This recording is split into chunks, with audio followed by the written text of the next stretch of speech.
Not every sale happens at the register. Before AT&T Business Wireless, checking out customers on our mobile POS systems took too long. Basically a staring contest where everyone loses. It's crazy what people will say during an awkward silence. Now transactions are done before the silence takes hold. That means I can focus on the task at hand and make an extra sale or two. Sometimes I do miss the bonding time. Sometimes. AT&T Business Wireless. Connecting changes everything. Can you dig it, sucker? Live from Houston, Texas, and around the world. Join the 6-time World Heavyweight Champion, 2-time WWE Hall of Famer, and WWE NXT announcer, Booker T. Booker T. Alongside his right-hand man, the BOAT, Brad Gilmore, as they discuss everything from inside the ring to the backstage and beyond. It's time to get your champagne wishes and caviar dreams. Welcome inside the Hall of Fame. Now, can you dig that?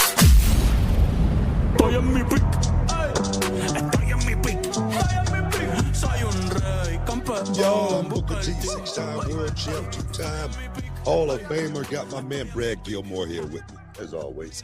We're getting ready to do this thing. I want to thank you for stepping inside the Hall of Fame. Get your champagne wishes and caviar dreams, man. Oh, yes. How you feel, Doc? How you feel? I feel great. I feel great, Book. We're coming off of an incredible Glory show on Saturday.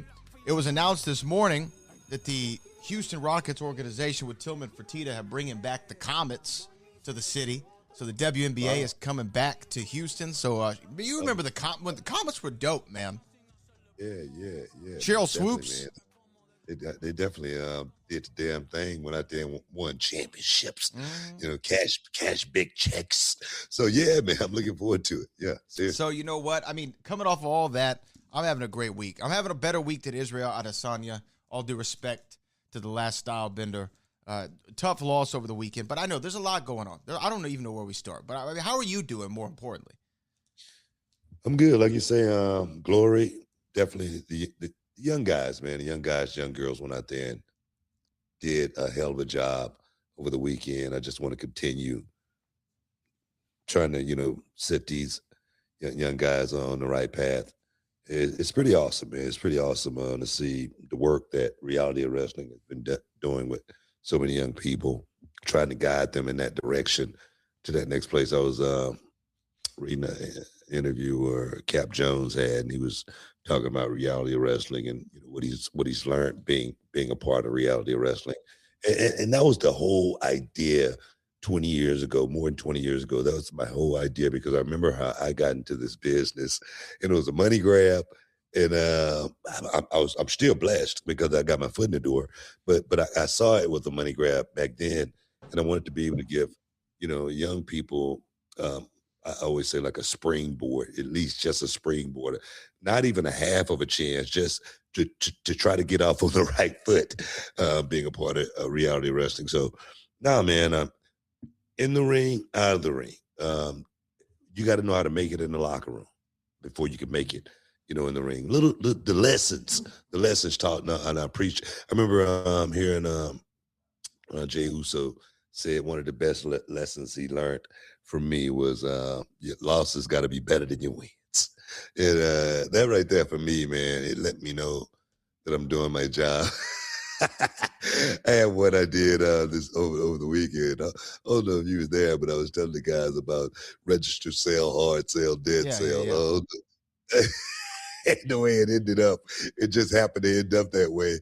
I didn't mean it, but it was just funny that they can learn and laugh at the same time, So it's just cool, man. I appreciate everything that these young kids bring, and they definitely keep me young. I think that story with Jay, I think he told that he and his brother was after they main evented WrestleMania as a tag team against KO and Sammy, and they were selling, they powdered out after the Sammy and KO won, and I think Jay said it to Jimmy, like losses better than wins or something like that. At WrestleMania in the main event. It's just like one of those things that stick with you. But you know what, Book? Yeah. Like sometimes, I'm sure this is like for the wrestling students, and I'm sure like this for you. when you learn from different guys, sometimes you hear it and you hear you say it, but it doesn't mean you understand it until one day you go, oh, that's what he means. That's what he means. Yeah. I get it. And then you have that light bulb eureka moment. I don't know did that ever happen to you in your career, like where somebody told you something and you didn't get it at first? Well, it wasn't that I didn't get it. I just never really thought about it, and I never really learned it until that moment. And I had won world championships. I had won tag team championships, TV titles. I did everything in the business you possibly could do. And I was on a house show in WWE after I made the transition. And I can't remember who I was working, but I went out and wrestled. And then I, got up and I lost the match, and I came back through the curtain. And Blackjack Lanza, he pulled me to the side and said, "Kid, you just missed a moment.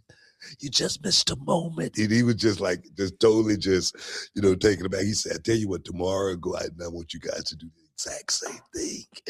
I said, "But this time, I need you to get up like you lost your best friend.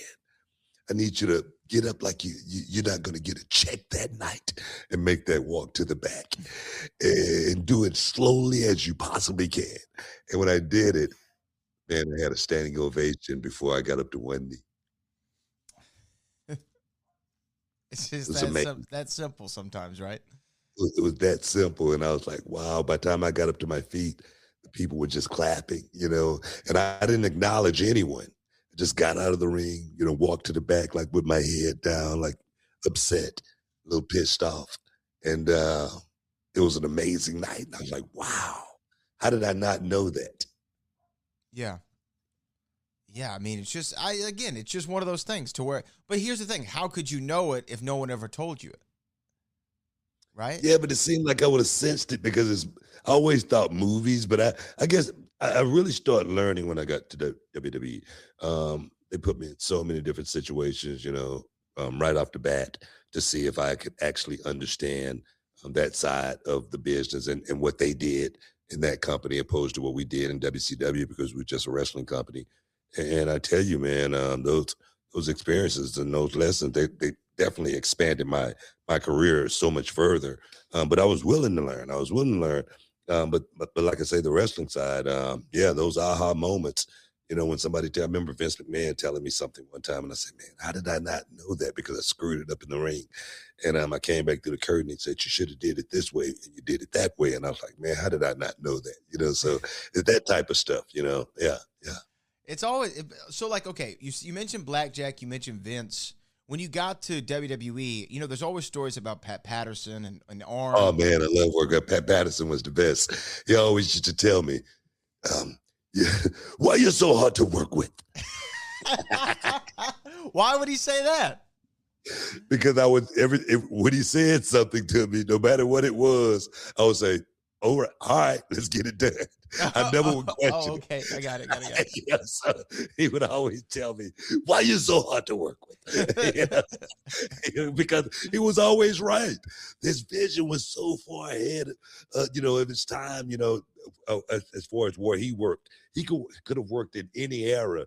That's where his brain was. And when he would tell me, when I would listen to it, I would know it was right. So I wouldn't even question it. And every time he was, why you so hard to work with? Well, he was known for being like one of the best finish guys, right? Like if you needed a finish, you go to Pat Patterson. He could come up with a great finish. Yeah, he definitely was that guy. He was like an expert, like a genius as far as, putting matches together, and just the small little bit of insight that he would bring to the match. It would just make it so much bigger and so much better. And that's like the selling side of things. Everything was when you hear me say "ging" on television, that's Pat Patterson, I'm just, bringing to the stage. So when you hear "ging," that's Pat Patterson every time. I have only unfortunately, one Pat Patterson story, and you know this one because it's one of the great stories of all time. And it was, I don't remember the show. I think it was Night of Champions or something like that. Whatever Sting wrestled for Seth Rollins for the title. But I remember we were leaving, and we had a meeting to go to. And on the way out, Pat Patterson was talking to Chris Jericho. And you were, of course, on the hoverboard. and I was in the middle of I was talking to Chris Jericho and Pat Patterson, introducing myself to both of them, small chit chat. And this is when you were yelling down the hallway to anyone who would listen, "I'm never going to walk again." This is what you were yelling out while you were on the hoverboard. And what people don't know, you used to didn't you used to travel with it, like on the truck or something? I don't remember, right? Every arena I had it. You had it. And anyway, as you're yelling this out, like Kevin Garnett saying anything is possible, Chris Jericho, Pat Patterson, and myself are looking at you go up the ramp, and I saw it in real time where it died. It died going up the ramp, and you just took a back bump, bang, flat on your back. And it was one of those most surreal moments I'd ever seen in my life. Because it died. You didn't fall out of coordination. It just died on you. No, but the thing was, the battery, it let me know it was beeping. And I should have got, but I got enough to get up. That son of a gun. And that was it. I took a big bump. You didn't fall. A few bumps on the hoverboard, man. I took a few bumps. You tucked your chin, though. I did see you tuck your chin. You put your shoulders down. You're ready to absorb the impact. Hey, man. That's my one Pat Patterson story. And Pat died laughing. So did Chris Jericho. But you were okay. You were laughing. Yeah. Hey, man, I was laughing, too. I didn't hurt myself, so thank God. But no, man. No, seriously. No. A lot of great mentors I had in the business that definitely guided me on the right track, and those what not to do's. Those learning lessons that I got from those guys, and I appreciate all those guys for working with me, and like Black Bart when he came down to the school, man, it was so freaking awesome to see Black Bart in my gym after he gave me so much knowledge, in Dallas, Texas, learning this business, and he was one of the guys who really was pushing for me to get to the next level. Yeah. So I love, what I'm doing. And I know we're going to be talking about it here in a minute, but, Trick Williams, WrestleMania, getting the chance to make that debut at WrestleMania versus Sami Zayn for a title. I mean, it's amazing, man. It's so amazing. I'm sure right now he's overjoyed. Because I'm going to tell you right now, WrestleMania is the greatest show on earth as far as wrestling goes, as far as being one of us walking down that aisle and see that ocean of people. It's such an amazing thing. So I'm so proud of Trick Williams, man, for all the skull sessions that we went through, and him being, me once upon a time, being that student, getting that knowledge, man. So, hey, we got to take a break, man. We got to take a break. Stick around, y'all. We're in the Hall of Fame. We'll be back in a minute. What's up, everybody? Brad Gilmore and Booker T here in the Hall of Fame, and we want you to stop what you're doing. Put the remote down, sit up straight, adjust your championship belt, because this is not just an ad. This is an announcement from the Performance Commission.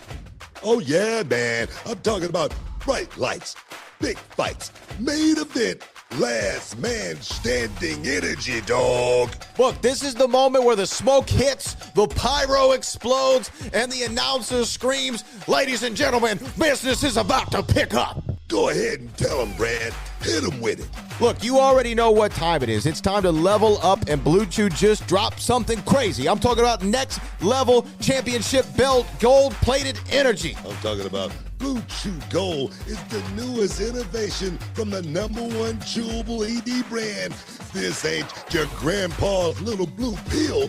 This is the 4-in-1 beast that's setting gold standard performance, man. Yeah, we're talking about 2 ingredients for blood flow to keep that rocket pumping, mixed with apomorphine and oxytocin to turn up the arousal connection in your brain and your body. Blue Chew Gold dissolves under your tongue and works in as little as 15 minutes. That means you can get it in quicker and stay in the game longer. Elevation without hesitation. This is peak passion and peak performance in a single tablet. That's right, Brad.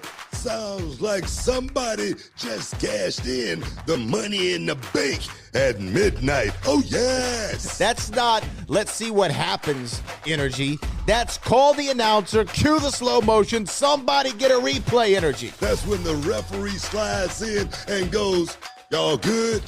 And you say, "Ring the bell." That's the difference between showing up like it's a Tuesday and showing up like it's WrestleMania, SummerSlam, and the after party. Hey, BD, check this out. If she sends you that "you still awake" text, your confidence walking down the hallway should look like you just beat The Undertaker at WrestleMania. Man, after that, the mattress might retire your cherry seat. The bed's gonna be in the back like, I need some ice. Somebody get me some ice. That's what I call going for the gold, baby. And coming home with the championship belt. Make life easier by getting harder, and discover your options at BlueChew.com. And we've got a special deal for our listeners. Get 10% off your first month of Blue Chew Gold with the code BOOKER. That's promo code BOOKER. Visit BlueChew.com for more details and important safety information. And we want to thank Blue Chew for sponsoring the Hall of Fame podcast. Oh, yes, man. Hey, what's up, everybody? This is Brad Gilmore from the Hall of Fame. We're going to take a quick time out because I got to tell y'all about something I've been rocking lately. If you've watched the show, you've seen me at events, you've probably noticed. The chain game, it's upgraded just a little bit. All right? I've had my chaining day, and I'm talking about my guys over at GLD. That's GLD, letter by letter. And look, I'm not really a special occasions only jewelry guy. If I'm wearing something, it's got to be every day. It's got to be durable. It's got to be clean. It's got to be something I can throw on with a t-shirt, a blazer, or even a suit, and it just works so nicely. So feel this. Nice weight, stone set clean, clasp solid. Doesn't feel cheap. It feels legit, all right? That's what we're looking for, and that's what GLD is all about. That's why I like them. These aren't pieces you baby. They're waterproof, sweatproof, built to last, and every piece is guaranteed for life. So once it's on, it's basically part of your uniform. They've got everything too. Chains, pendants, bracelets, watches, plus official NFL and NBA collabs. So you can rep your team. If you want to flex a little hometown pride, I'm hardly home, but always repping the H. You already know I'm thinking about them Texans and those Rockets pieces. And it's not just about hype. Millions and millions of customers, thousands of five-star reviews, and you see everybody from athletes to artists rocking that GLD. So if you ever felt like your fit was missing something and you want to upgrade it, this is the time. This is the upgrade. Work hard and change the game. Oh, yeah. Because right now, new customers get 50% off when you use code BOOKER at GLD.com. That's 50% off with code BOOKER at GLD.com. After you order, they'll ask where you heard about them, so make sure you tell them that the Hall of Fame sent you. That is GLD.com, promo code BOOKER. GLD.com, promo code BOOKER. Do it now. I do it for you. Now back to the show. Hey guys, this is Brent Gilmore from the Hall of Fame with Booker T. And you know, we talk a lot about trust on this show. Trust in your team, trust in the process, trust in your opponent. And you got to talk about trust in your money. And that's why I use Cash App. I do. I use Cash App. This is true. I use it every single day. It's where I have a card with. It's where I exchange currency with, whether I'm getting a haircut, whether I'm getting, some lawn services, whatever the case might be. I use Cash App because it's fast, it's secure, and it makes handling my money so simple. So whether I'm splitting a dinner bill, splitting money with a friend, checking my balance before a big weekend, it's all right there in the app. So if you download Cash App today and use our referral code, which is SECURE10, for $10 when you sign up. That's SECURE, SECURE, the number 10. Do that. Use that code because Cash App is a financial services platform, not a bank. Banking services are provided by Cash App's bank partners. Prepaid debit cards are issued by Sutton Bank, member FDIC. You visit cash.app/legal/podcast for full disclosures. So go ahead, hit that download button. Use my code SECURE10 and join the millions of people already using Cash App to make life easier. Trust me, you'll be glad that you did it, okay? SECURE10, SECURE10, SECURE10. And remember, Cash App is a financial services platform. It is not a bank. Banking services are provided by Cash App's bank partners. Prepaid debit cards are issued by Sutton Bank, member FDIC. Visit cash.app /legal Boom. Welcome back inside /podcast. the Hall Full of Fame, disclosure, guys. use Cash App today. Hey, Booker and I man. use it. You should use it Big too. ups. Cash App. Big ups to Sid Vicious Yes. going into the WWE Hall of Fame. I really appreciate the WWE for finally getting Sid in there. I think he should have been there a long time ago. This is a guy who did so much for the business, did so much for myself. I remember my first pair of boots that I wore on WCW televisions.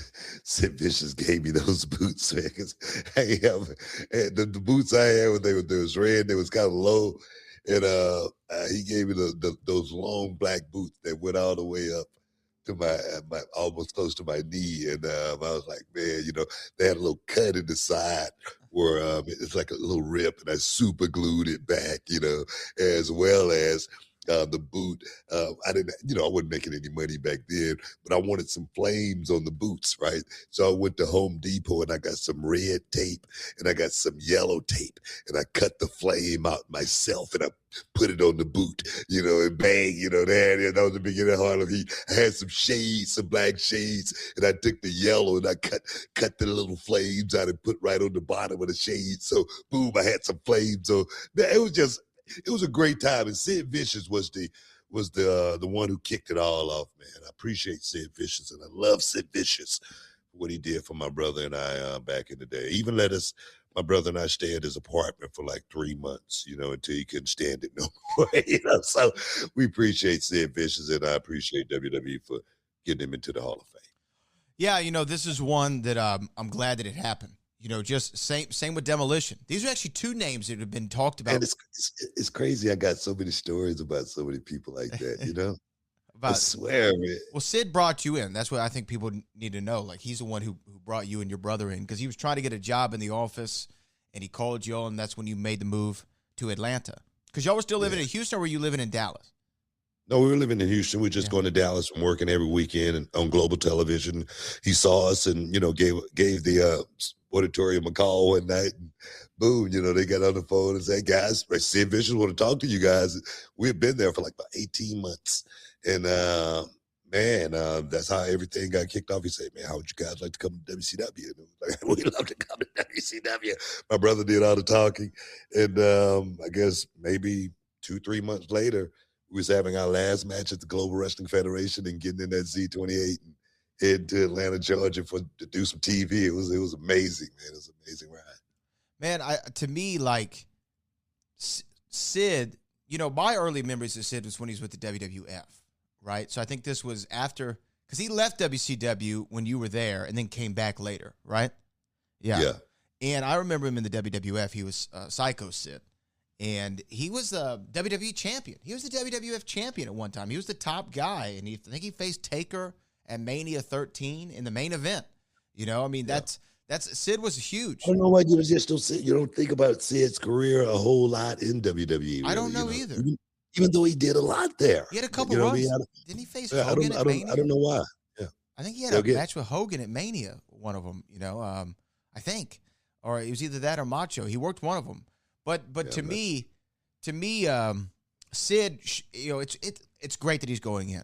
I love that he's going in.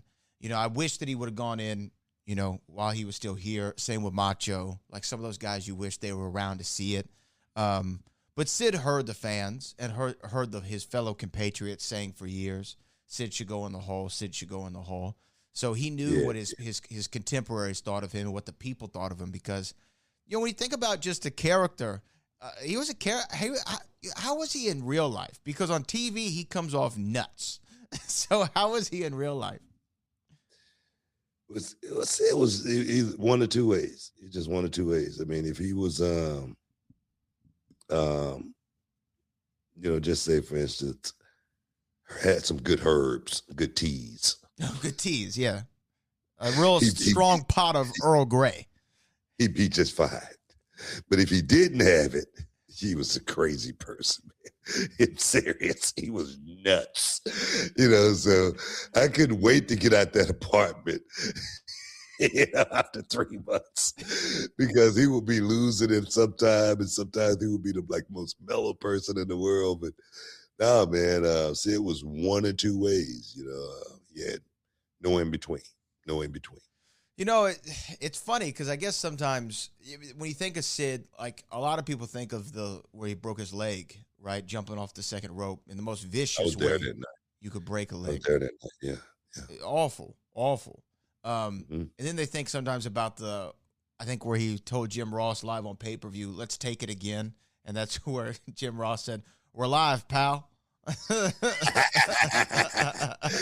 Hey, man, stuff happens, man. But no, man, I don't He know. was great.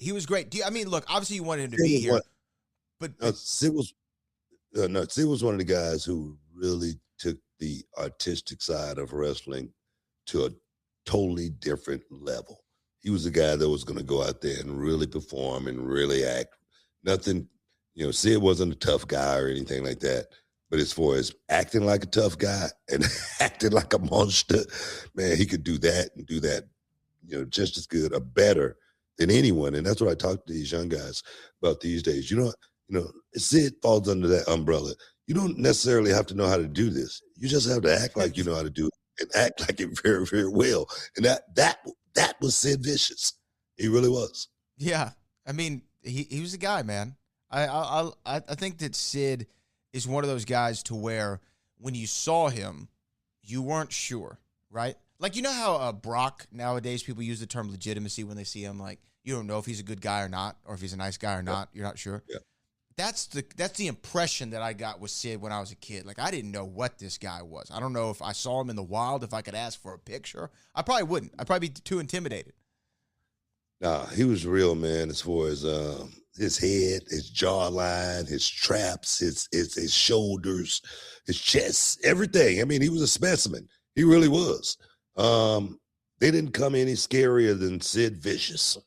Sid Justice was one person, but Sid Vicious, the guy who ruled the world. I'm gonna tell you right now, those enhancement talent in that locker room, I felt sorry for those guys. Vader and Sid, oh my God. It was like sheep, some small animal about to get eaten. It was scary. And they would come in, I'll take him. Good night. So no, man. I remember all those scenes, man. First pay-per-view, first main event. I was in the main event with Sid Vicious, Houston, Texas. So I can't thank Sid enough for what he did for my brother and I. I really can't. I really, honestly, truly can't. Man. I remember Sid told my brother and I, look, guys, y'all won't be getting much TV time as far as mic time. So cut your promo on the way to the ring. And it became part of y'all's entrance. And that became part of our entrance, and I was like, wow. But he let us know right off the bat. And he gave us some instruction on how to combat it. So I was, like I say, bro, I really thank Sid Vicious for what he did for my brother and I. I hope those guys out there that's listening to the show, what do they call the internet world these days? Internet wrestling, the IWC? IWC. I hope the IWC report on that. I really do. Maybe they will, maybe they won't. But to me, I wanted to ask you this. For Sid or any of the guys who go in, there's always like a conversation like, oh, I can't believe such and such went in before Sid, or I can't believe such and such went in before Macho. Does it matter, like, what order? I mean, obviously you want people to be here, right? But, like, does it matter as long as they go in? Like it doesn't matter that Coco Beware was inducted before you, does it?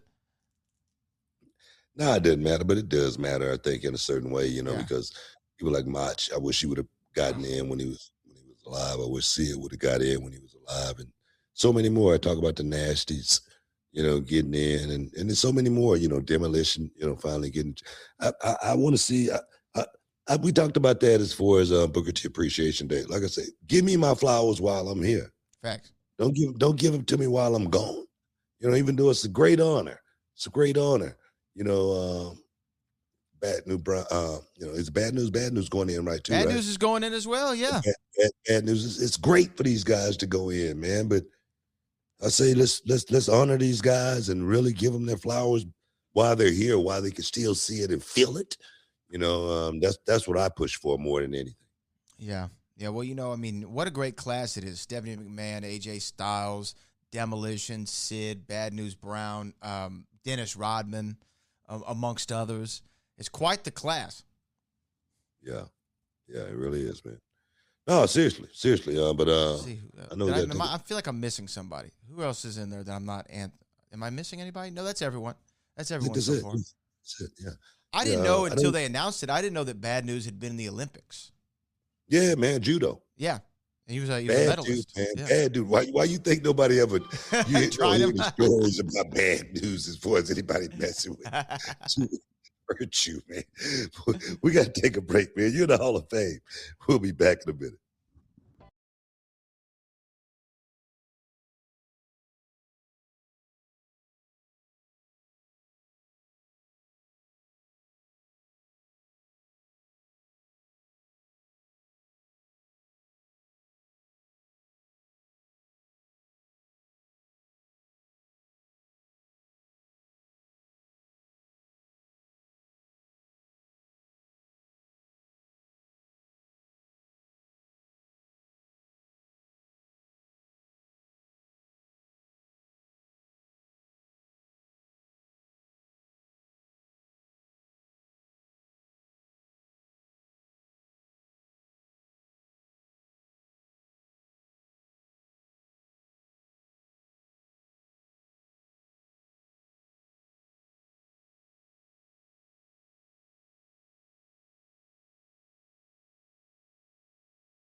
Can you dig it? Houston, get ready to rumble with the Hall of Fame on ESPN Radio. That's right, Booker. We're bringing the heat Tuesday through Friday right here on the Houston airwaves on 97.5 and 92.5. We've got the exclusive scoop on wrestling, boxing, and everything in between. Join us for the smackdown of sports talk and don't miss a moment of the action. The Hall of Fame. Now, can you dig that? Sucker! Let me ask you something, Brad. What's one money lesson you wish you learned way earlier in life? Oh, man, BT, I wish I learned about budgeting. No questions. Just understanding where your money goes before it disappears. And now, if you've got kids or teenagers, you're trying to pass those lessons down while juggling everything else. Exactly. Parenting already comes with a million moving parts. The last thing you want is money stress adding to that chaos. And that's where Cash App comes in, especially for parents with teens. For all the parents out there with teenagers, we know you're already trying to keep a million different things under control. Cash App is here to help you make sure your teens' money and their spending isn't adding to that craziness. Cash App is designed to meet teens aged 13 to 17 where they are with intuitive educational tools. Available through sponsorship by an eligible parent or guardian, teens can gain access to a personalized Cash App card that comes in different colors and patterns to fit their style and the ability to instantly access money from their family and friends. Cash App makes managing money feel easier and honestly just cooler than the other options out there. The platform also has tools that can help develop real-world financial habits in a space that's safe and easy to navigate, all with your oversight and approval. If your teen is getting their first job, Cash App can give them access to their paychecks up to 2 weeks early and can help them achieve personalized saving goals that they can set themselves all within the app. With Cash App, these tools become something they'll actually want to use because they were designed with them in mind. Finally, no one wants unnecessary surprises. With Cash App, there are no monthly fees, no minimum balance required, and no hidden charges when sending or receiving money. With the Cash App card, you and your team's balances receive 24/7 fraud monitoring. If there's ever something that feels off, you have the ability to lock their card right from your phone in just one tap. Skip the stress and give your teen a way to learn financial responsibility with no hidden fees. Download Cash App and get started today. For a limited time, new Cash App customers can earn $10 if they use code FAMILY10 in their profile at sign up and send $5 to a friend within 14 days. Terms apply. Cash App is a financial service platform, not a bank. Banking service provided by Cash App's banking partners. Prepaid debit cards issued by Sutton Bank, member FDIC. Direct deposit promotions provided by Cash App, a Block Inc. brand. Visit cash.app/legal/podcast for full disclosure. Hey guys, Brad Gilmore here, and today we're excited to announce a new sponsor to the show, Morgan & Morgan, America's largest injury firm. They've been fighting for the people for over 35 years and have recovered over $30 billion for their clients. And not only are they one of our new sponsors, they're also the official law firm partner of the WWE. And what I love most about Morgan & Morgan is that they're truly for the people. And today, they are coming in hot because they want to hook up one lucky fan with 2 tickets to WrestleMania 42 in Las Vegas this April 18th and 19th. That's right. They want to send one of you to Las Vegas to watch WrestleMania 42 live. In addition to the 2 tickets to WrestleMania, they'll also be giving this lucky winner $2,000 to help cover their expenses for traveling to Las Vegas. To enter, all you have to do is text HEAT42 to 4 the people. That's HEAT42 to 484-373-6753 and follow the prompts. You don't want to miss your chance to watch WrestleMania 42 live. Just text HEAT42 to 4 the people. No purchase is necessary. Open to legal residents of the 48 contiguous United States and D.C. who are 18 plus. The sweepstakes ends 3/29/2026. This is a paid advertisement. Morgan & Morgan, come to WrestleMania, baby. Welcome back inside the Hall of Fame, y'all. Man, we're getting close to getting up out of here. We won't be here alone today because we got things to do today. But something I definitely wanted to talk about, man, that went down over the weekend. You know, I'm a big fight buff. And Sebastian Fundora took on Keith Thurman. And I tell you, we got a chance to see Sebastian Fundora up close and personal take on Tim Tszyu. And we won money. We won money on that fight. And what a bloodbath it was that night. But Keith Thurman is coming off a victory over Mario Barrios, as well as another kid named Jarvis. I didn't know a whole lot about that kid, but he's coming off of two victories and then stepped into the ring with Sebastian Fundora. One thing about Sebastian Fundora, he is truly the towering inferno at 6'5.5" tall at 168 pounds. That's unbelievable. That's unbelievable. He got power, man. And he went out there and totally dismantled Keith Thurman. I mean, me personally, I'm a Keith Thurman fan. I thought Keith Thurman was going to bring a whole lot more to the table. And at the end of that fight, when they finally stopped it, man, I mean, his face was just all busted up. I'm talking about bruised, battered, torn. I mean, it literally cut. And it was a bloody sight where the referee had to have, what I call the wherewithal, the understanding and know-how to just do its job and stop it. You know what I mean? A mercy call. I hated to see Keith Thurman go out like that, but when they stopped the fight, he still was barking, man. He still wanted me. The first thing he said was, "I'm tough. I'm tough." That right there lets you know your brain been scrambled a little bit over the course. Over the course of a fight. And I heard the interview Keith did after, and he said, the fight was getting to that place where he was really feeling like it was his time to turn it all around. And man, when I hear fighters say that, man, and it's like Errol Spence, when he was in there with Crawford. Oh, yeah.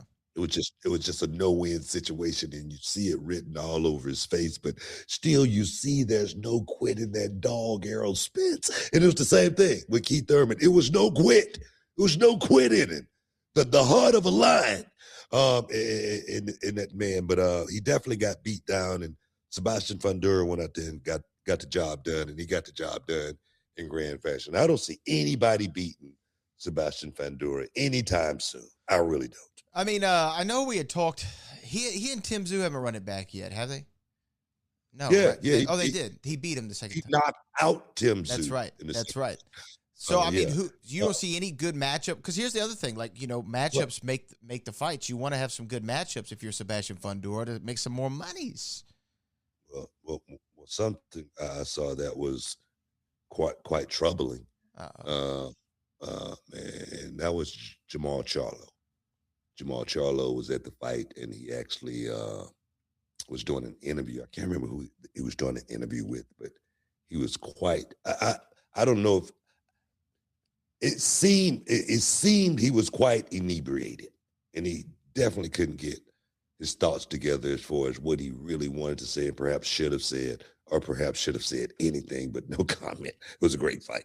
But the brother, I don't know. It's been what, 3.5 years since the brother fought against Canelo, and man, I hate to see what these fighters go through, man, because it's a rough gig. It truly is a rough gig.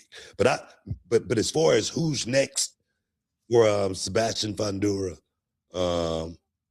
like I said, I don't know anybody that's gonna step up and beat him. And I tell you, when he did get beat, I thought it was a fluke. You know what I mean? Just got caught with I wouldn't necessarily say it was a fluke, because that Mexican caught him with an overhand left out of nowhere, and caught him right on the chest. Bam! And I mean, and then followed it up with a two-piece, and he was out. So it wasn't a fluke from that perspective, but I feel like Fundora perhaps let his guard down in that fight because he was doing exactly the same thing he was doing to Keith Thurman up until he got knocked out. Do you think he's going to have to move up in weight eventually? I mean, I know he's a skinny, long kid, but just as far as to make sure he's got more opponents, more money, all that. Yeah, just like David Benavidez. Yeah. He's gonna have to move up like David Benavidez. Sooner or later, those guys are too big. Their frames are too. Benavidez used to be 300 pounds. Okay. So he's still carrying like 300-pound muscle, even though he's fighting a much lower weight class, as well as the rehydration clause. I don't know how big Fundora was. Wait a minute, is he right? He fighting at 54? 54, I think he's fighting at 154. Yeah, he's fighting at 54, but I'm sure on fight night he's 68. Oh, I'm sure. If not more. Yeah. I'm sure on fight night he's 68. So I'm sure that rehydration helps him in so many different ways. But no, man, I don't know who's going to step up and take him on. But I'd hate to see Charlo get in there and do it because the range. It's like the Predator movie when Mac jumps on the minigun and he fires it off. Full pat. Nothing on this earth could have lived. Not at that range. You love that line. I love that movie. I know man. you love that Full line. pat. Full pat. Nothing on earth could have lived. Not at that range. Well, I mean, okay, so what was a more vicious loss? Keith one-time Thurman to Tim Tszyu, or what we saw in Seattle with Israel Adesanya, fourth loss in a row for Izzy? A lot of people saying, that's the end for Israel Adesanya. And the thing is, Dana White's not saying that. Dana White's saying there's still a lot left in Israel Adesanya as far as him going out there and still having some good fights. And you see a lot of fighters in the UFC, have gone through their ups and downs, and they're still part of the UFC. Still out there giving it their all. I don't know how much further Izzy can go at 37 years old with his fight style. I mean, I say 5 years ago, seemed like Izzy would have beat Joe Pyfer easy, but not over this weekend. this weekend, it showed that Izzy's game has not evolved to the point to where he can defend properly against guys like Piper. He was doing great in a stand-up position, even though he got touched up from a stand-up at certain points. It still seemed like he was winning the fight, but his stamina can't hold going toe-to-toe with guys and then get taken down and have to try to get back up. His body is just not equipped to actually be able to do that, and it's too late in the game for him to actually be able to learn that. So I think it's going to be a tough road for Israel Adesanya going forward, just because the game is evolving. That's all. The game is evolving. That's all it is. I mean, this is the same guy, though, who knocked out Alex Pereira just what was that, 2 years ago? Yeah, but that Pereira fight, just go back and look at that fight, man. Pereira was winning that fight. Pereira was actually touching Izzy up to the point to where he was getting ready to finish him, and he got caught. He just got too comfortable and got caught with a big shot. But Izzy was lucky to pull that one out, because it could have really been a downhill spiral for Izzy if he had won that fight. Well, I mean, but even after winning that fight, it's been a downhill. I mean, four losses in a row is not good. Just think how 5 would feel. 5 would be, we would be talking about, hey, it's time to retire, brother. Exactly my point. Exactly my point. And it still might be time. I mean, Israel's going to have to go in and really think about what else he can do, what his path looks like. I mean, this UFC, so like one spectacular knockout of an opponent, you're already back in the title contention. You know, I mean, that's just how the UFC works. You know, but I don't know. I don't know who, because to me, I was talking to Gustavo Mendoza at Reality Wrestling on Saturday, and we were talking about this fight, and I'm like, oh, he's like, who you got? I'm like, Izzy should be able to get this fight done. He should be able to. You know, I didn't say it with the utmost confidence. You should have came talk to me first before you said that. You thought he was going to lose? Well, I think Israel Adesanya has hit his ceiling, and guys know exactly how to beat him.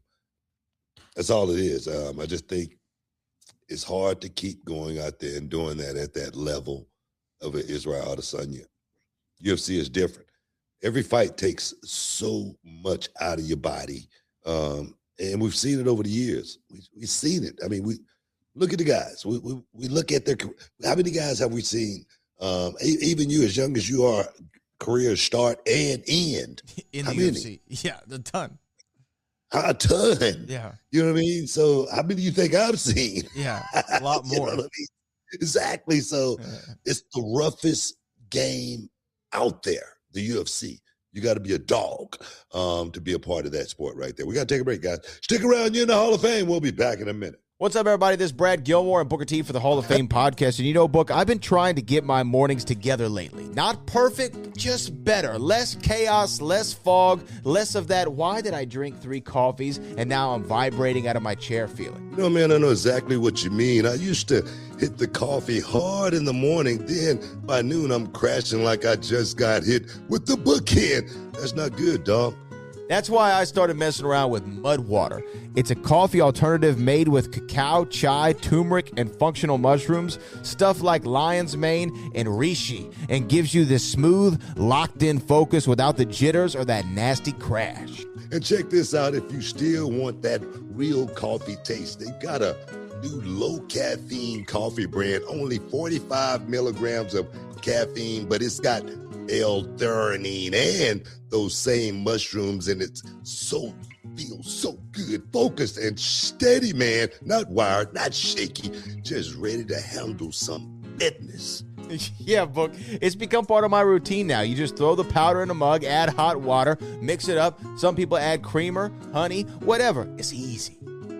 You know, I like this part. Everything in it is organic, non-GMO, gluten-free, vegan, kosher, no sugar, no weird stuff, man. Just clean energy that actually lasts. Plus, you can grab it online or even find it at Target and Sprouts now, which makes it super easy. If you want to get your morning started smarter, head to mudwater.com/Booker right now and get up to 43% off your entire order, plus free shipping and a free rechargeable frother when you use code Booker.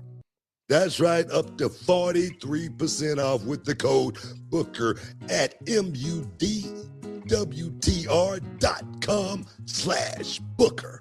And after you order, they'll ask you how you heard about them. Tell them that the Hall of Fame sent you. That's what I call starting the day like a champion. Now can you dig that, sucker? Look, guys, last December I turned 33, and you know what nobody warned you about when you hit your 30s? It's not big stuff. It's not the random stuff. Like suddenly your energy's gone at 2 in the afternoon. You're still doing the same workouts, you got the same diets, but the results aren't the same. And mentally, some days you feel locked in, and other days you feel like you're wading through the mud. I started thinking, something's off here. So naturally, I did what every rational adult does. I went down the internet rabbit hole at 1 a.m., diagnosing myself like a lunatic, and one thing kept popping up: low testosterone. Now, I looked into TRT, and look, I'm not knocking anybody who goes that route. But when I started reading about the weekly shots, the long-term dependency, and the cost, I thought, man, I'd rather try something that works with my body first before I jump into something that replaces it. And that's when I found Mars Men. I'll show you this real quick. All right, let me lay it down. What I like about Mars Men is it's designed to help your body support healthy testosterone levels naturally. No needles, no synthetics, none of that. Just like ingredients like Tongkat Ali and zinc and boron, things meant to support energy, strength, stamina, recovery, the stuff we actually need to have to feel right day to day. For me, the difference has been something crazy. It's not like an overnight jolt, it's consistency. More steady energy throughout the day, better focus when I'm working. The workouts, they feel stronger again. I don't feel like I'm hitting a wall halfway through the afternoon.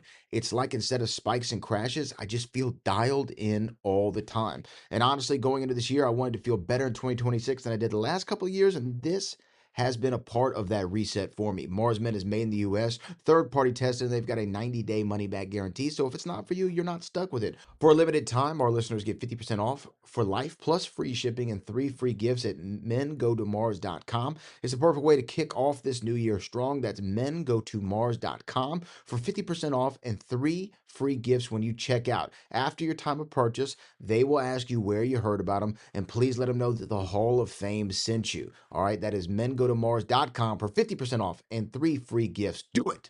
Do it now. Broadcasting live from Houston, Texas, and around the world.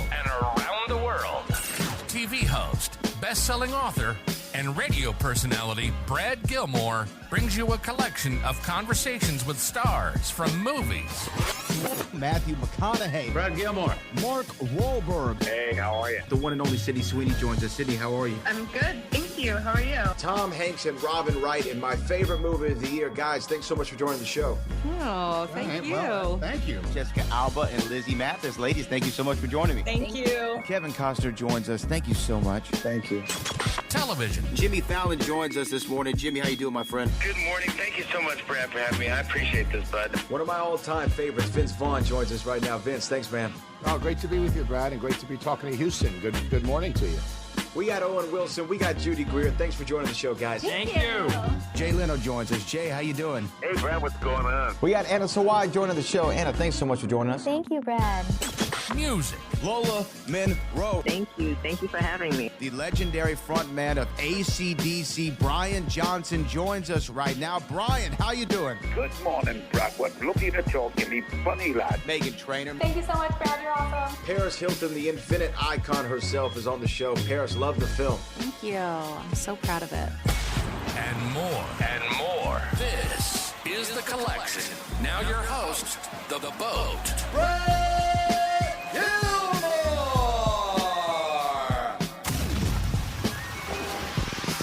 Well, joining me right now is a superstar that you're going to see at Monday Night Raw here in Houston at the Toyota Center and streaming live on Netflix April the 6th. She is a former women's intercontinental champion of the world. She is the one and only Maxine Dupri. Maxine, how are you?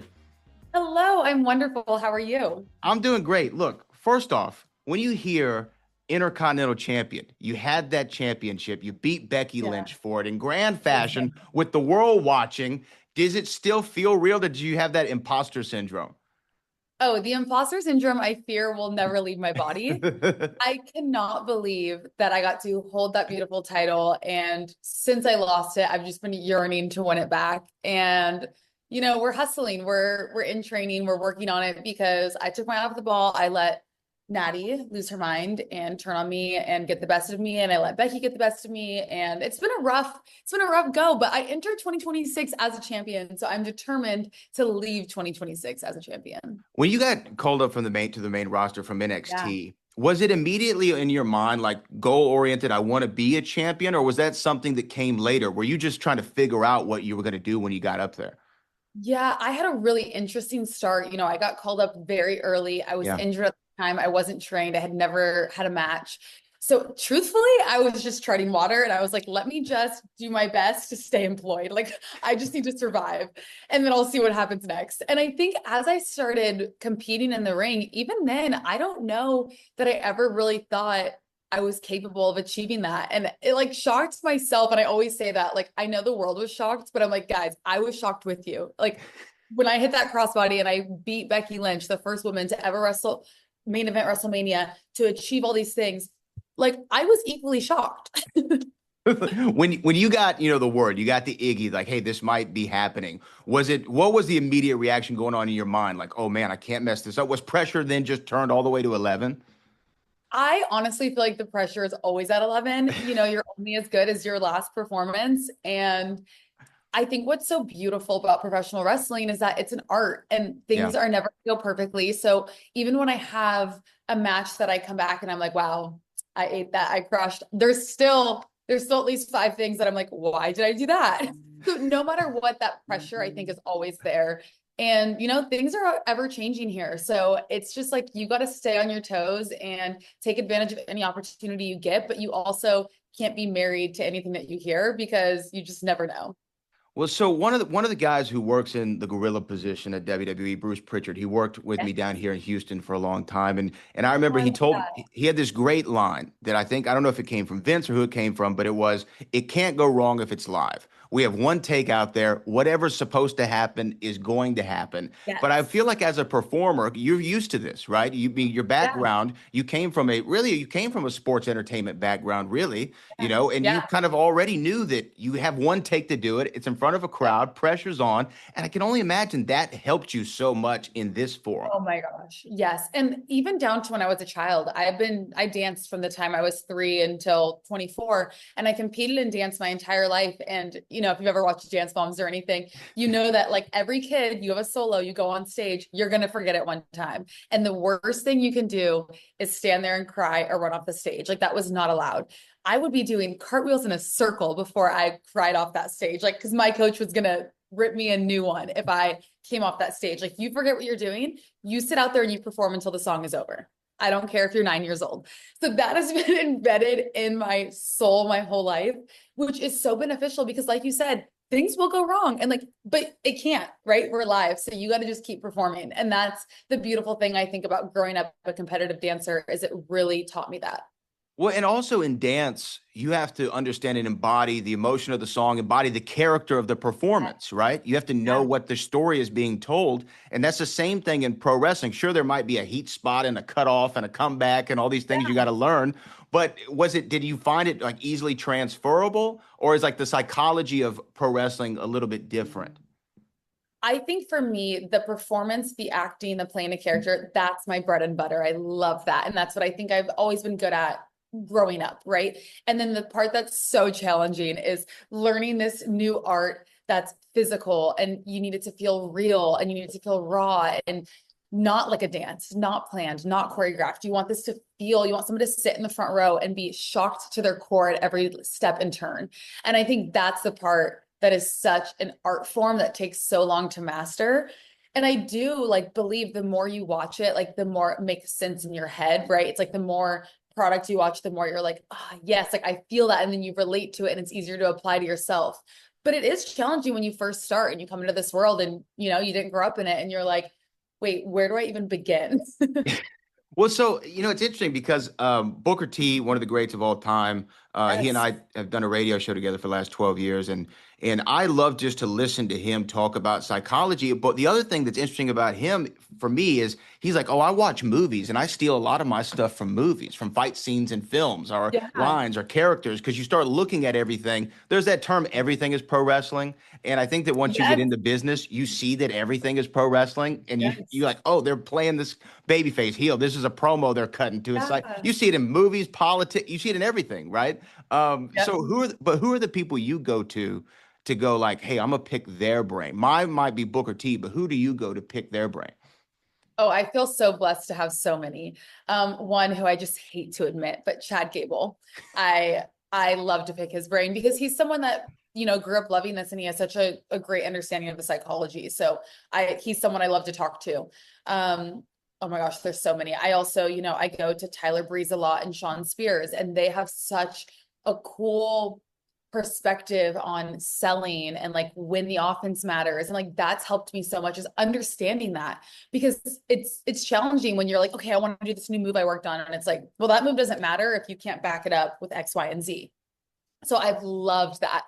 And I think, at the Performance Center over time, we've had different coaches for promo. We've had Ryan Katz, who's amazing. And also while I was there, we had this acting coach who was like from Los Angeles, not in the wrestling world. And I learned a lot from him. And I really enjoyed his perspective on memorization and adapting to a character and making it fit you, making this verbiage fit your character and your journey. And those are things that like I really enjoy learning about. And then the cool thing is that then you get to apply it in the ring. And like, what are those mannerisms? And like, sometimes I am watching a movie and I'm like, oh, I love that mannerism. Like, let me stick that in my pocket.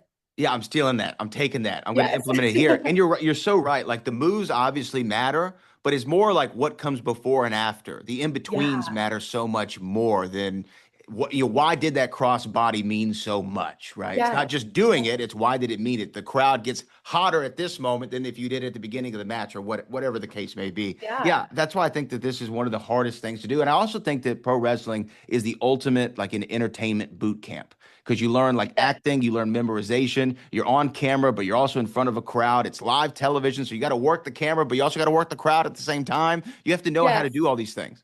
And then on top of all that, your social media is half your character, half you, and you're trying to like keep it all alive. Like, how have you navigated that? It's something that I think I kind of take day by day, right? Because there's things that I do believe, you need for your story. So like it's on you to portray that story when you clock out on Monday night. Like if you're only getting the opportunity to work on TV once a week, and let's just say it's 3 minutes, or maybe it's a 30-second backstage, that is on you to continue to tell that story on your own time. So I think it's a beautiful thing that you get to do that. My light just died. It's all good. That you get to do that. But I also think it's challenging because then you have these other life moments that you want to share. But I look at it from the perspective of myself, where I grew up, I'm 28. So I grew up like watching reality TV. And I think about, for example, Kylie Jenner, right? I watched her on the Kardashians. I love seeing her personal life. When she posts her kids, I am sat. I'm like, give me more. And I also love seeing, the behind the scenes of the drama from the TV show. Right. So I get it like that. Like if someone's truly a fan of you, they want to see your character development. They want to see what you're thinking outside of Monday night, but they also do want to see what you're doing at home. Yeah, absolutely. And I think that in this unreal era that we're in now, it really is 24/7, almost not just living the gimmick, but living the life and letting the people kind of gravitate to Maxine in front of and behind the camera. My final question for you, Maxine, again, you'll be here in Houston, Toyota Center, April the 6th, live on Netflix, on the road to WrestleMania. As you look down the path, what is the one match that you want? What's your WrestleMania moment going to be if you could script it, if you could write it right now? If I could write it right now, I would turn that Women's Intercontinental Championship match between AJ Lee and Becky Lynch into a triple threat. That would be my dream. To share the ring with AJ Lee would be unbelievable. She's been such a wonderful mentor to me since returning to our locker room. It's been so special. And I've got a few hits I'd like to lay on Becky. I've got some pent up aggression that I would like to unleash. Absolutely. Maybe you'll get that chance. It's still a long road to WrestleMania. Anything can happen. But Maxine, I mean this earnestly. The WWE roster and the women's roster is so packed. It's so talented, and it's better for having you involved in it. Your character is amazing, and what you've been able to do in the ring over this last year has been a joy as a fan to watch and see. So congratulations on all your success, and I hope you get that match, and I hope you main event WrestleMania the following year. We'll see what happens. I appreciate you, Maxine. I appreciate you. Thank you for your time.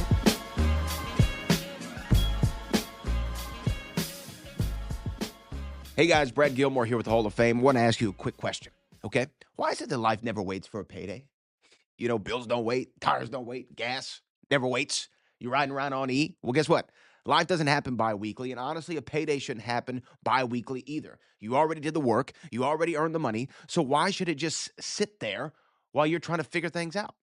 That's where EarnIn comes in, spelled EARNIN, like EarnIn. It's the original earned wage access app that lets you access your pay as you work instead of just waiting days or weeks for a paycheck. And just to be clear, this is your money. This is not a loan. It's not a payday thing. This is access to what you already earned.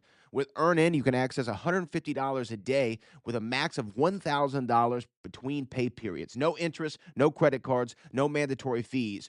EarnIn makes money through optional tips and optional fees for features like lightning speed, which can get your money in minutes. But there's always a no-cost option so everyone can just keep things moving.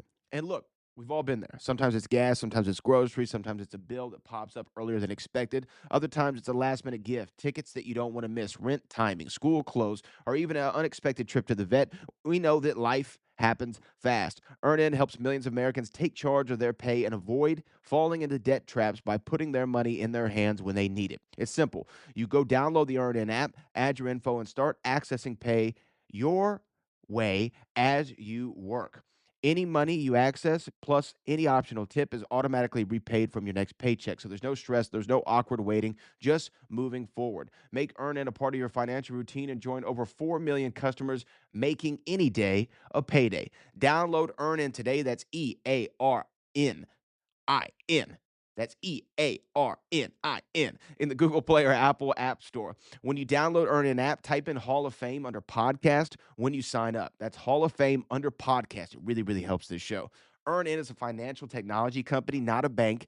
Access limits are based on your earnings and risk factors. Standard cash outs take 1 to 2 business days with no mandatory fees. Expedited transfers are available for a fee.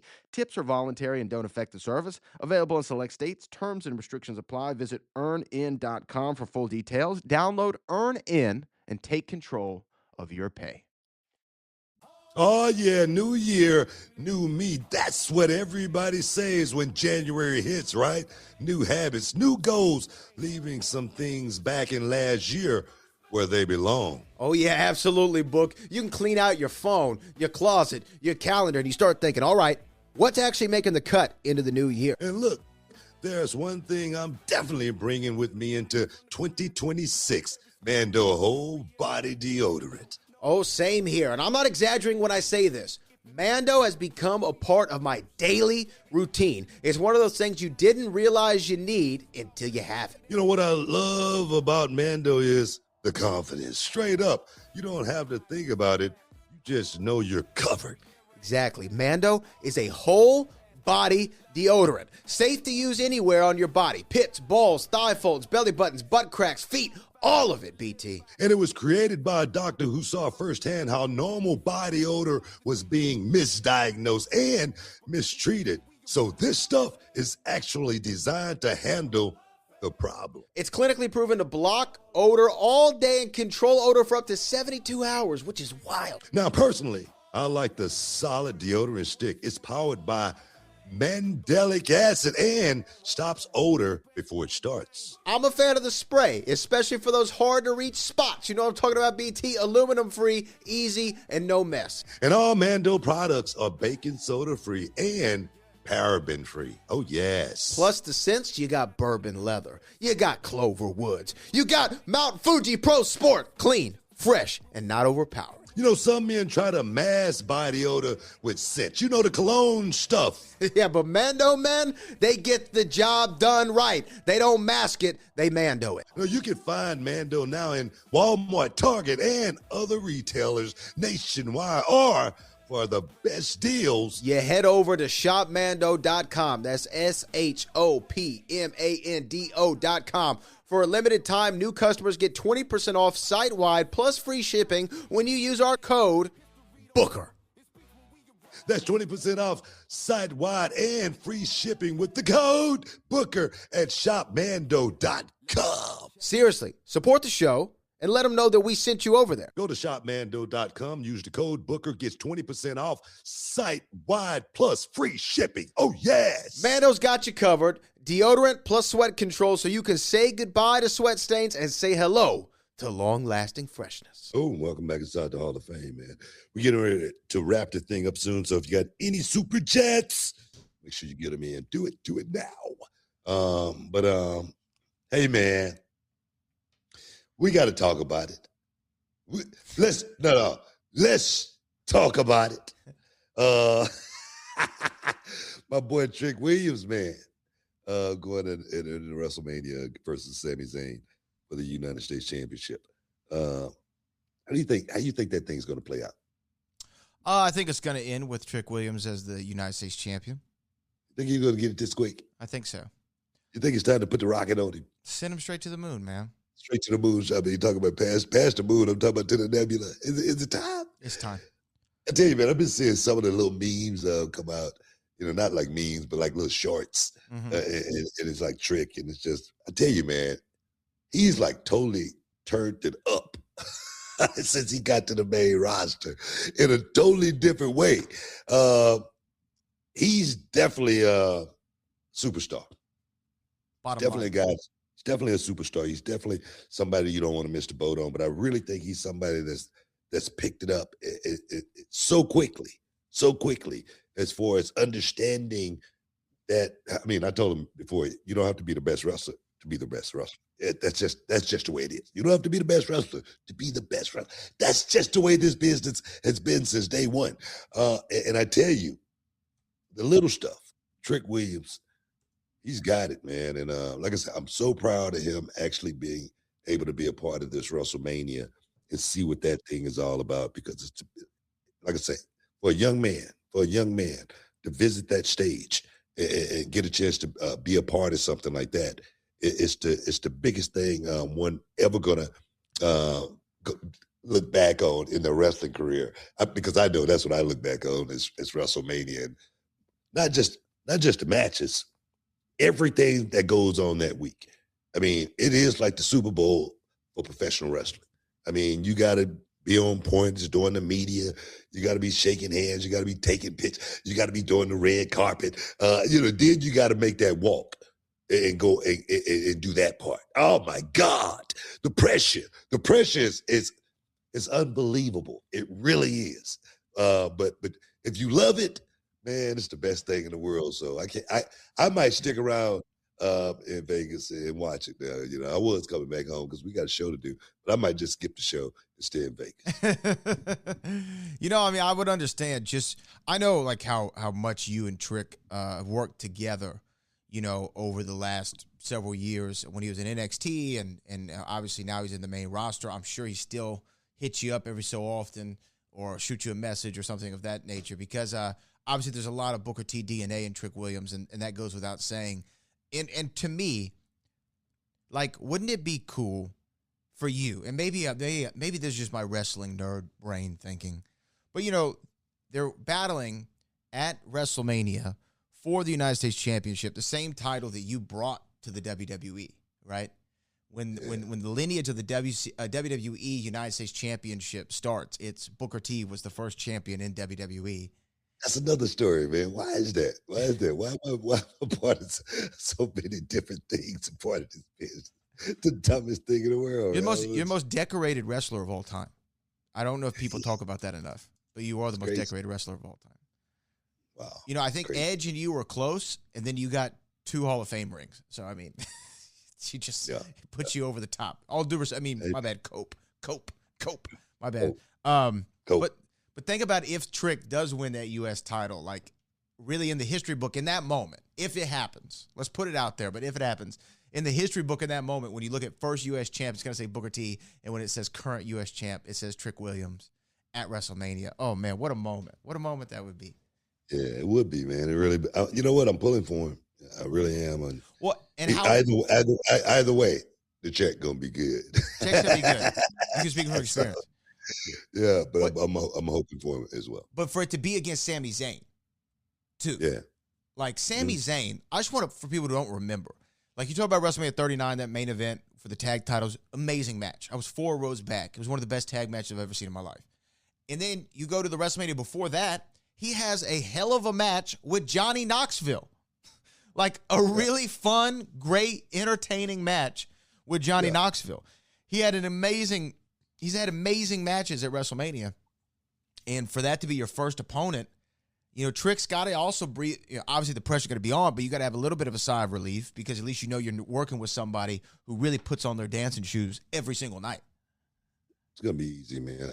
I don't know if you remember me saying it. It was some years ago. I said, I wish I had 10 Sami Zayns. I remember, yeah. I'm serious. Because the guy, he's all purpose. He can do anything. He's a performer. He's a wrestler. He's a grinder. He goes out and, you know, does the small things that people that goes over a lot of people's head, you know what I mean? So, no, man, that dude he's definitely earned my stamp of approval. And for someone like Trick Williams to be able to dance with Sami Zayn on that night, on that stage, it's very, very important to have that right dance partner. So I think that's going to be a banger. It's going to be a night for Trick Williams. It's going to be a week for Trick Williams that he's never going to forget, man. It's going to be awesome. I can't wait. Now, your first WrestleMania was with Edge, right? That was WrestleMania 18. Yeah. You know, because you came in right after right after WrestleMania 17. Yeah, Toronto. Yeah. And so you had 18 in Toronto against Edge, hometown guy. Did you feel good about your first dance partner? Because Edge had some major WrestleMania moments up to that moment. Yeah, but we had some good stuff before that too. You know right, what I mean? So Leading up to ready. it. Yeah, he practiced the spinneroonie all day that day.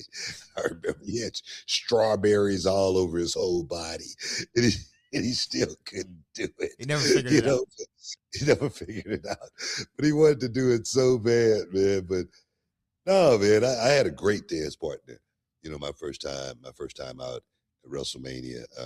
Yeah, you know, we shampoo commercial and all that stuff too. You know, so no, we entertained, we had fun, and yeah, it was awesome.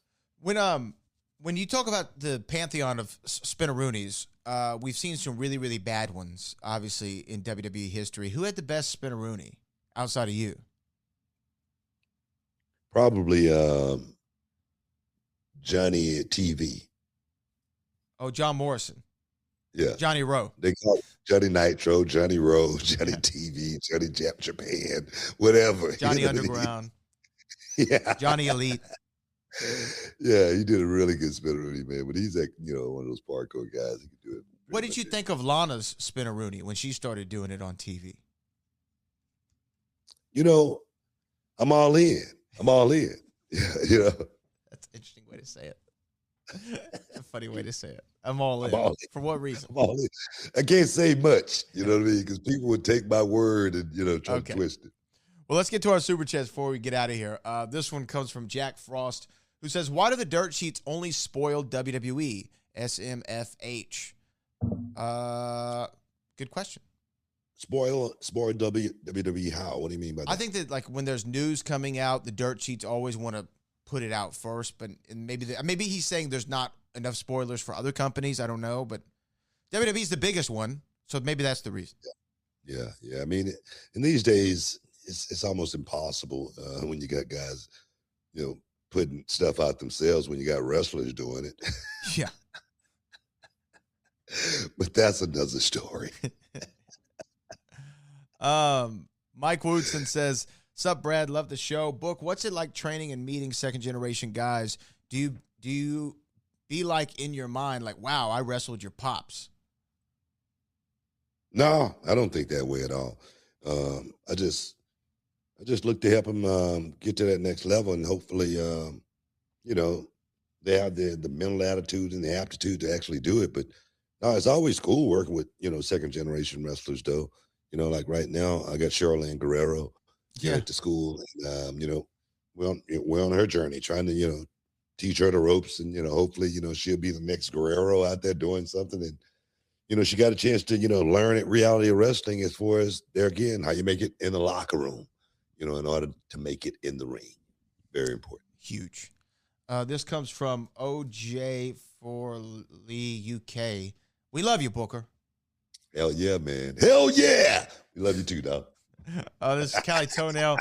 Should the Vision beat the Usos for the titles so that they have something to do at Mania, since Jim and Jay seem like they want to be in the Roman Punk match?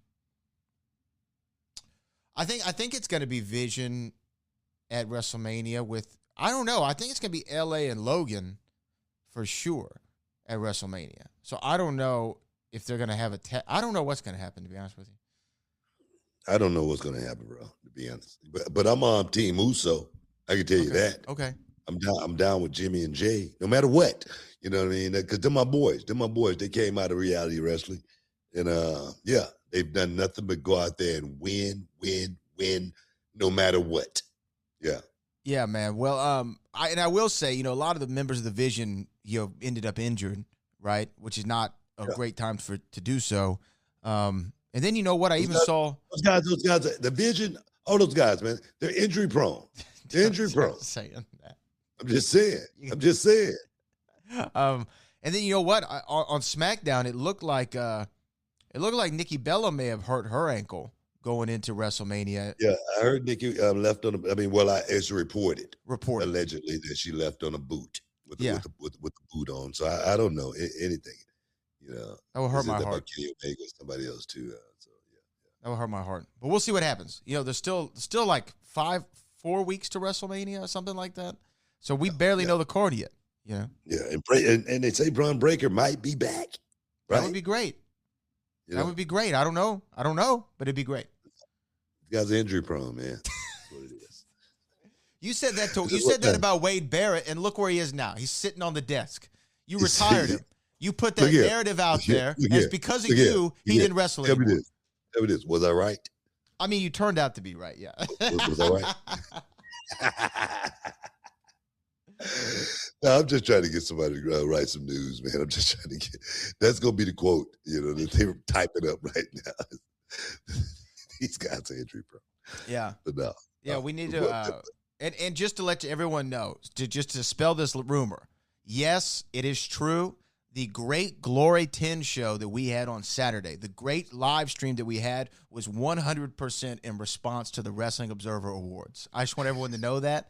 That's why we did the show, and we made it so good in a response to the Wrestling Observer. I just want everyone to know that. If you haven't checked it out, it's up on YouTube right now. Yes. Reality Wrestling /YouTube. Send it to Meltzer and all of them. Let them know this is a response to you all. But we got to get the hell up out of here. Hey, man, what did they get? Oh, wait. We just got one more super chat. Sorry. Oh, okay. I asked Bischoff to name 4 wrestlers that WCW wrestlers he would want to back him in a bar fight. He said Ming, the Cat, Rick Steiner, and you. What are your picks? That's a solid 4. Hey, man, well, I'm gonna tell you right now, the Ming, he was the real deal. Yeah. Ernest the Cat Miller, real deal. Rick Steiner, both of them, real deal. And myself, I was pretty tough. I just didn't act like it. I didn't act like it until it was no. What I'm saying is, I didn't act like it until it was time to act like it. Okay. You know what I mean? But that's what I mean. Well, who would be your 4? You can't include yourself or anyone on the list. Could you come up with another good 4? Yeah. In WCW, my brother. Okay. Definitely be one. Stevie, for sure. That's a great one. Ming. Okay. He definitely would be one. That's and Haku, right? Yeah, Haku. And who would be that? Who would be the next one? Would you put Sid on there? No, I would not put Sid on there. Can we put what about the Road Warriors? No. No, those guys, they couldn't eat themselves out of a paper bag and heads. God rest the dead. Who else in WCW was like a real legit badass? I don't know. Maybe Perry Saturn. He's a little off, right? He's like a little crazy. Like he might. Well, back then he was pretty solid. Right now he's a little crazy. Okay, all due respect. All due respect. I don't want any smoke. Book said that. I'm in his character. Look here, I'm in Perry his would probably would, look here. Perry would tell you himself he's a little crazy. Okay. Callie just put in the chat. Ron Simmons. Oh, hell. What am I thinking? Ron Simmons definitely would be on my list. Yeah. Hell yeah. Okay, there you go. I wasn't thinking about Ron. Ron left and went to WWE. I wasn't thinking about it. Yeah. Ron is a great one. Ron's a great one. So that's a great one. Okay, that's your list. Talking about the real deal. That's the real deal. That's the real deal right there. Now we can get out. Another one of my mentors. But now we got to get out of here. But hey, guys, everybody out there, really love you guys for stepping in the Hall of Fame, getting champagne, which is caviar drink on a week. We're just going to keep on doing this thing. Doing it like it's supposed to be done. Taking them all out. But that's another story. Brad, all the heavy lifting, as always. And until next time, guys, peace. We love you.